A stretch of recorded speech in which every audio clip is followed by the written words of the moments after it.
une devise des stoïciens, sans espoir et sans crainte. Donc ça veut dire qu'il ne faut pas se dérober à ce qui nous arrive. Sans espoir, il ne faut pas trop penser à l'avenir. Sans crainte, c'est qu'il ne faut pas refuser ce qui nous arrive. Alors, le stoïcisme, c'est une philosophie pour les temps troublés. C'est une philosophie en temps troublé, donc ça tombe bien, je pense, par rapport à ce que nous vivons aujourd'hui, toutes les crises, dans la crise sanitaire. C'est une philosophie de l'humilité. Elle nous replace, nous les hommes, à notre juste place dans l'univers. Et elle nous permet de nous libérer de nos fameuses passions. Tout d'abord, je vais commencer par les nouvelles sagesses antiques, post-socratiques, c'est-à-dire juste après Socrate. Alors, nous avons l'arrivée d'Alexandre le Grand, et c'est un tournant, parce qu'il y a la chute des fameuses cités-États.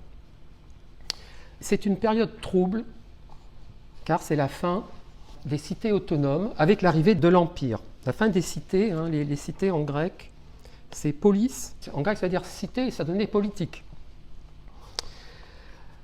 L'individu s'interroge sur sa place dans la société, car il y a une perte de ses repères essentiels. Et du coup, il est maintenant question d'accéder à son bonheur, et à un bonheur ici et maintenant. C'est la fameuse philosophie eudémoniste, où c'est la recherche du bonheur. Et il y a apparition de deux grandes sagesses, qui sont l'épicurisme et le stoïcisme. L'épicurisme, lui, recherche plutôt la jouissance, la douceur, alors que le stoïcisme est une philosophie plus dure, qui recherche plutôt le courage et une certaine austérité. L'épicurisme, alors on l'appelle l'école du jardin. Elle accepte les femmes, alors qu'à l'époque, par exemple l'Académie de Platon refusait. Pour l'épicurisme, pour cette philosophie, ce qu'il faut rechercher, donc ce qu'on appelle le souverain bien, c'est le plaisir. Et essayer d'éviter la douleur pour atteindre une certaine ataraxie, une paix de l'âme. Et dans l'épicurisme, il y a la fameuse distinction des plaisirs. Il y a trois sortes de plaisirs. Il y a les plaisirs naturels nécessaires, qui sont par exemple dormir, boire, manger. Les plaisirs naturels non nécessaires, pour les épicuriens, par exemple le sexe n'est pas forcément nécessaire. Et les plaisirs non naturels, non nécessaires, qui sont la recherche de la gloire, de l'argent. Le pouvoir a essayé de discréditer cette philosophie, premièrement parce que cette école accepte les femmes, et deuxièmement parce que les épicuriens ne s'intéressent pas forcément à la politique. Ils essayent de vivre cachés, et on les a appelés les pourceaux, on les a soupçonnés de se vautrer dans la luxure. Alors pour eux, l'univers est constitué d'atomes. On les appelle les atomistes. L'atome, c'est ce qui est insécable. Pour eux, tout est hasard. C'est-à-dire que tous les corps se constituent en agglomération d'atomes, et les atomes s'agglomèrent de façon aléatoire. Il y a une certaine de gravitation, ils descendent, mais il y a un clinamen, ce qu'ils appellent le clinamen, qui est une déviation des atomes, de telle manière à ce qu'ils se constituent. Le mouvement épicurien, c'est d'abord Démocrite, ensuite Épicure, et après Lucrèce qui a dit « Carpe diem, quam minimum credula postero », qui veut dire « pense au moment présent en pensant au minimum à l'avenir ». Et puis, autre grande école ancienne, post-socratique, c'est le stoïcisme. Alors, on l'appelle l'école du portique parce que stoïcisme vient de stoa, qui veut dire portique en grec. Et pour eux, le souverain bien, ce n'est pas le plaisir, c'est la volonté, la vertu. À l'époque, ça veut dire excellence. C'est une théorie refuge, une philosophie en temps de crise pour affronter les aléas de la fortune. C'est le fatum en grec. Marc Aurèle dit que l'individu devient une citadelle intérieure, et c'est la naissance de l'individu en Occident. Sénèque, lui, parle d'un moi dont il faut prendre soin. Saint Augustin, plus tard, dira par rapport à l'intimité, Dieu est plus intime à moi-même que moi-même. Et puis Michel Foucault parlera du souci de soi. C'est un mouvement philosophique, le stoïcisme, qui a duré très longtemps, qui a duré 500 ans, de moins 300 jusqu'à environ plus 200. Il a commencé, les principaux, c'est Sénèque, précepteur de Néron, ensuite Épictète, un esclave affranchi, et après Marc Aurèle, empereur romain. Donc pour eux, il faut utiliser au maximum sa raison pour être moins soumis au plaisir, au désir et aux peines de ce qui nous arrive. Alors, il y a 3 moyens pour acquérir la paix de l'âme, c'est-à-dire acquérir l'ataraxie. D'abord, une épistémologie, c'est-à-dire observer, comprendre la rationalité du monde. Le monde est cosmos. Cosmos a donné cosmétique. Cosmos, ça veut dire harmonieux, ordonné. On a dit que le stoïcisme, c'était la philosophie du paysan. Parce que le stoïcien était proche de la nature, comme le paysan, vivre en harmonie avec la nature. Donc, connaissance du monde. Ensuite, désirer les choses comme elles arrivent, comme elles sont. Et troisièmement, troisième moyen d'acquérir la paix de l'âme, c'est essayer de maîtriser ce qui est en notre pouvoir. Donc, c'est la fameuse séparation d'Épictète. Il y a les choses qui dépendent de moi, faire la séparation, et les choses qui ne dépendent pas de moi. Donc, maîtriser ce qui est en notre pouvoir, par exemple, ce sont les passions. Alors, c'est différent d'Aristote, parce que Aristote, lui, il ne demande pas la maîtrise des mauvaises passions, même l'annulation. Lui, il demande la médiété, c'est-à-dire le juste milieu. Donc, c'est une différence avec Aristote, le stoïcisme. Donc, on voit que le stoïcisme, c'est une philosophie totale, car elle est à la fois théorique, on a vu connaître le monde, compréhension de la nature, et pratique, philosophie de l'action. Pierre Hadot, qui est très connu, comme philosophe du XXe siècle, ayant beaucoup parlé des philosophies antiques, a dit que c'était une philosophie comme un art de vivre. C'est une philosophie qui nous apprend à mieux vivre dans la vie. Deuxième chapitre, le stoïcisme est une philosophie du bonheur. Alors, comment ça marche? C'est que par sa raison, on atteint une sagesse, et la sagesse est une condition pour le bonheur. Comment atteindre la sagesse? Par 2 moyens, c'est comme on l'a vu un peu, c'est vivre en harmonie avec l'univers, qui est cosmos. Pourquoi vivre en harmonie avec l'univers? Parce que l'univers est un modèle, puisque l'univers est un cosmos, donc harmonieux, et il est juste, beau et bon. Spinoza parlera, dira dans l'éthique, par réalité et perfection, j'entends la même chose. C'est-à-dire que tout ce qui existe, en fait, est parfait. Parfait, ça veut dire fini. Par, c'est un préfixe qui veut dire total. Donc c'est totalement fini. Vivre en harmonie avec l'univers, ça veut dire qu'on croit au destin, au fatum. Il y a donc un déterminisme total, comme pour Spinoza. Spinoza est quelque part un stoïcien. Déterminisme total, il n'y a pas de hasard. Et du coup, dans cette philosophie, pas beaucoup de place pour la liberté. La philosophie de Jean-Paul Sartre, c'est philosophie de la liberté. Bon, c'était une petite parenthèse. Donc il y a peu de liberté humaine, et c'est par exemple l'histoire d'Oedipe. Malgré tous les efforts qu'il a voulu faire, il n'a pas pu échapper à son destin. Donc la sagesse est d'obéir au destin.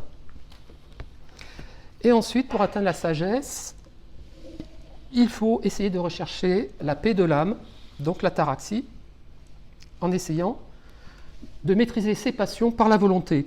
Donc passion, émotion. Émotion, essayer de maîtriser ses craintes, ses peurs, peur des maladies, chagrin, joie.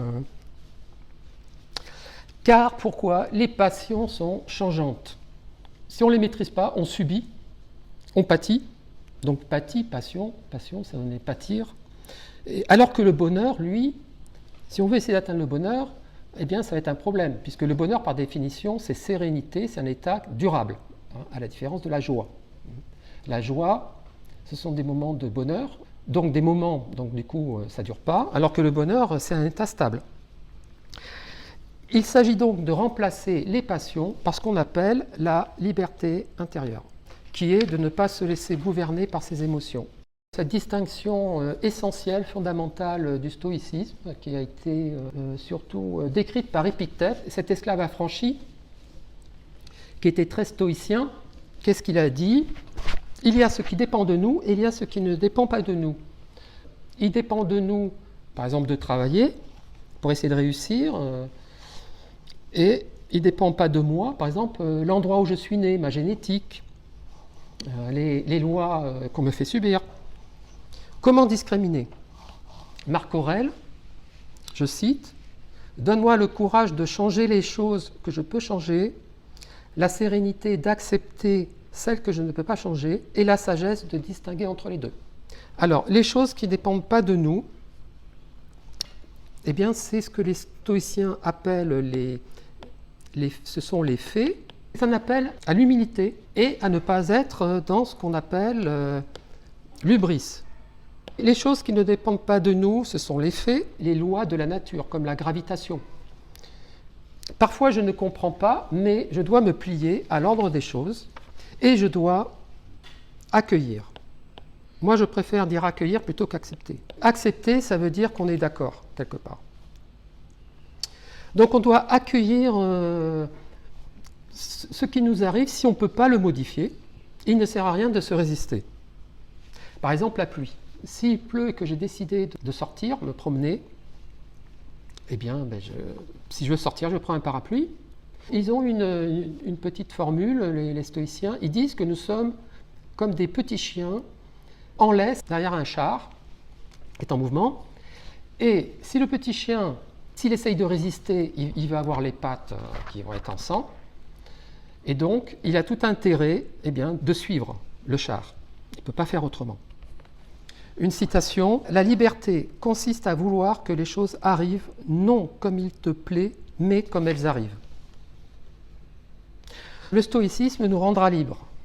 Une condition du bonheur, c'est agir selon l'ordre rationnel du monde. Et pour les stoïciens, le monde est logos. C'est un mot pour parler de la raison, de l'ordre. Il y a une raison divine. Donc logos, c'est la raison divine qui gouverne le monde. Alors divine, ce n'est pas dans notre sens de Dieu, c'est dans le sens que c'est une perfection, que c'est une excellence. D'ailleurs, encore Spinoza, lui, il dira « Deus sive natura ». Dieu, c'est-à-dire la nature. C'est-à-dire que pour lui, la nature, c'est-à-dire l'univers, le cosmos, c'est Dieu. Bon, évidemment, il aura des problèmes avec les religions. Hegel dira que le réel est rationnel, c'est-à-dire qu'il est intelligible. Donc, Hegel, c'est le progrès, ça tend vers le progrès absolu. Il dira également que le rationnel est réel, ce qui est une catastrophe. Alors, refuser l'inéluctable amène à la souffrance. Si on refuse ce qui ne dépend pas de moi, on souffre. La souffrance, c'est différent de la douleur. Pourquoi? La souffrance, c'est le refus de la douleur. C'est la deuxième flèche de Bouddha.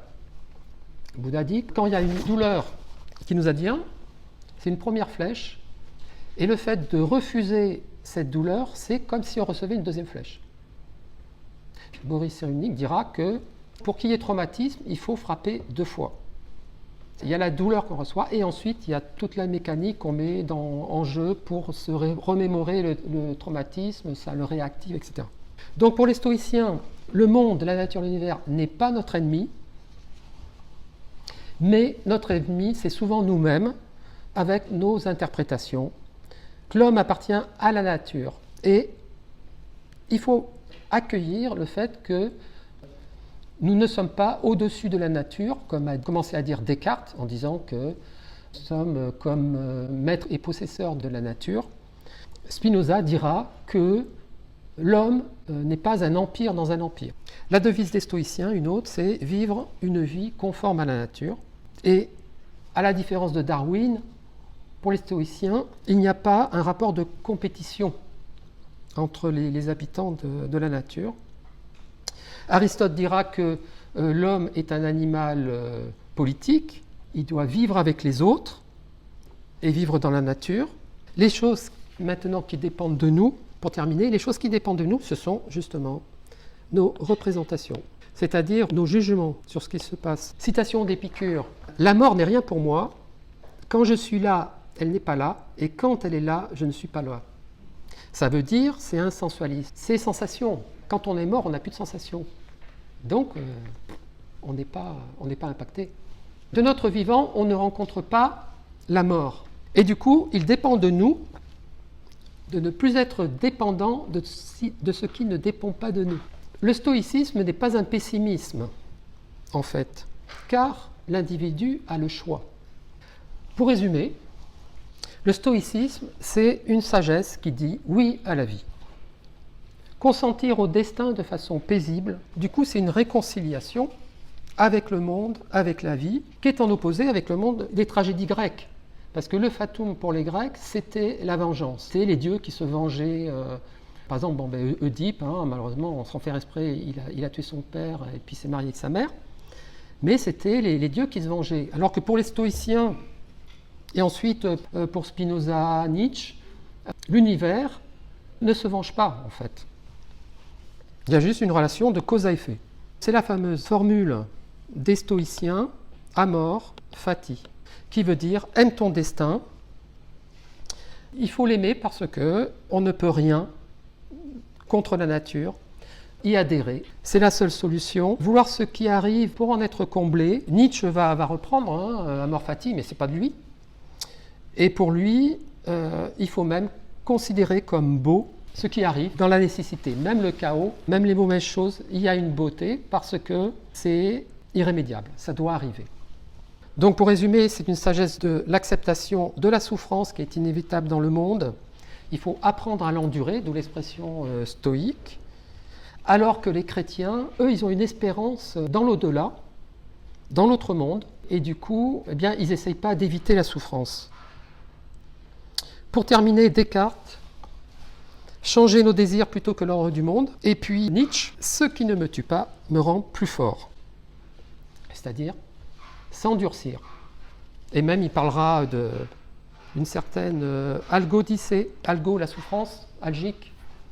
Dicée, c'est Dike, une déesse de la justice. Donc il y a une justice à la souffrance. C'est-à-dire que dans la souffrance, on peut progresser. Ça sera l'occasion de progrès pour ceux qui essaieront de bien vivre ce qui va se passer, puisqu'on n'y peut rien.